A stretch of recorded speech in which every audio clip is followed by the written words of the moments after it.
I love San Jose. Kung napanood niyo yung ating part 1, yung pagpunta natin sa simbahan ng San Jose, pinakita natin yung kabuuan dito sa may mismong proper. So ngayon, ito yung part 2 ng ating video na kung saan nandito pa rin tayo ngayon sa junction dito sa may malaking manok. So may nabasa tayo sa comment section na ano ba daw nauna talaga, itlog o manok? Ay ipapasyal ko kayo sa palengke ng San Jose. Ikot lang tayo at ipapakita ko sa inyo yung dating munisipyo, di ba? Kasi ang dami nating nababasa sa comment section mga buddy na puntahan nyo sir yung FPJ Arena. So itong FPJ Arena ay kabubukas lang mga buddy noong August. Tribute ito kay Fernando po Jr. So puntahan ko daw. At ganun din yung bagong munisipyo. Halos magkatapat lang daw yon. So ngayon, syempre, pagbigyan natin yung ating mga kababayan at ating silipin yung bagong munisipyo at syempre itong sinasabi na FPJ Arena. Bago yon, syempre daan muna tayo dito sa palengke. Ikot lang natin, then diretso tayo dun sa may tapat ng simbahan o ng plaza. Ayan. So today is Sunday. Wow, pinagbigyan tayo ng kalangitan mga buddy. Maganda ngayon ang sikat ng araw. Sana dire-diretso ito. Maraming tao ngayon dahil Sunday mga buddy. Ayan, good morning sa inyo. Good morning, good morning. Ayan ang bagong palengke ng San Jose, Batangas. Pasok tayo dito, lalabas tayo doon sa kabila. Ito na yung kanilang wet market mga buddy. Ayan, ang kanilang isda, ang kanilang karnehan. Ito naman, nandito yung mga magtitinda ng magsuman, ng kalamay. Ayan, ang kanilang dito may kainan dito mga buddy oh. Wow. Talagang buhay na buhay ngayon ang palengke ng San Jose. Ngayong Sunday. Okay. Ito naman ang kanilang gulayan. Oh. 'Di ba? Good morning. Happy Sunday sa inyo mga taga San Jose. Ayan, katatapos lang siguro ng misa. Kaya yung mga tao ay dumadagsa na din sa palengke. Okay, so let's go here.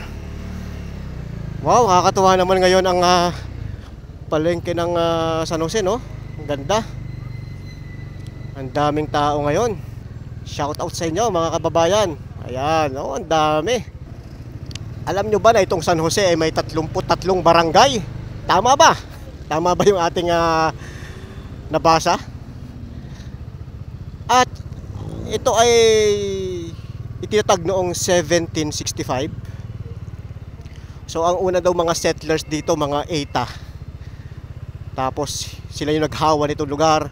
May sinasabi dito na ang tawag nga daw dito dati ay malaking ilog. So dito sa mismong bayan ay may nakita tayo na tulay at maaari na ito yung sinasabi na malaking ilog. So bago ito naging San Jose yung pangalan, alay sa patron na si Saint Joseph, yan, ito yung tulay. So ito yung maaari yung yung sinasabi na malaking ilog itong nandito sa tulay na to. Yan. So bago natin puntahan mga buddy ang bagong munisipyo, ay ito yung kanilang plaza na kasalukuyang ginagawa at balita ko ay lalagyan niya ng dancing fountain. Ayan, may mga bakod pa yan. At ito yung kanilang lumang munisipyo na gagawin daw museum. Aba, talaga naman napakaganda. So may nakita tayo dito na lumang litrato ng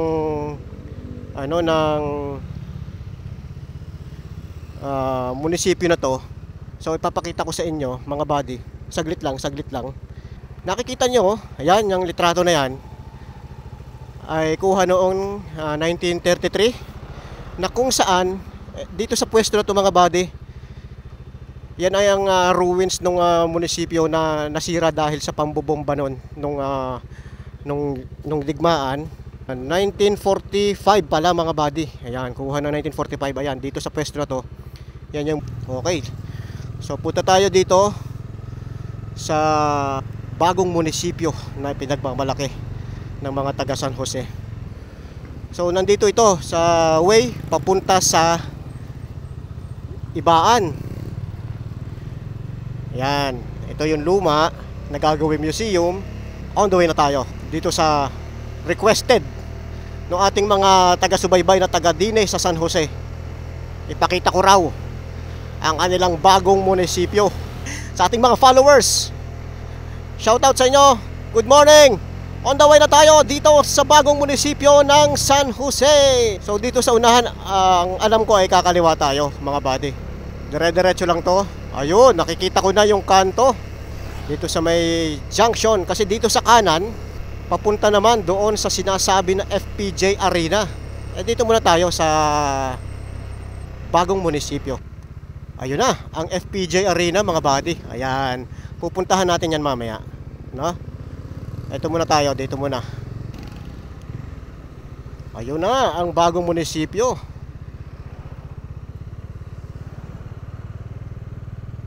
Wow, ang ganda pala naman talaga mga buddy. Wow. Oh, ha? Di ba ang ganda? Grabe no, ganda. So kay Mayor Valentino Patron pala. Siya pala yung may ano ngayon ang kasalukuyang mayor ng San Jose, Batangas. Sir, good morning. Binablog ko lang yung bagong munisipyo. Ngayon ang dami nag-comment. Puntahan mo sir yung yung bagong munisipyo. Okay lang kaya makapagpalipad ako ng drone dito? Para makita no. O sige. Salamat. At nakapulong-pulungan natin din si Kuya Romulo. Ayan. Sinabi nga niya na napakaganda nga naman talaga ng itong munisipyo na to. So yung sunod natin na pupuntahan ay yung FPJ Arena na nandini sa tapat laang. So ngayon, ikutin naman natin mga buddy itong kanilang munisipyo. Doon tayo lalabas sa kabila. Ayan.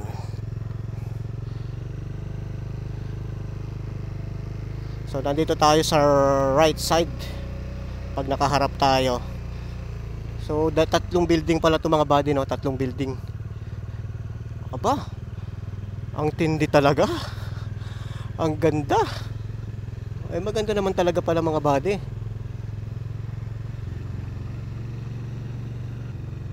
Oh, ito yung isa pang gilid. Talagang maganda. Talagang matindi ang pagkakagawa din pala sa ito, ang munisipyo. Ayan. Ito naman yung entrance ng munisipyo. Diba? Ang ganda oh.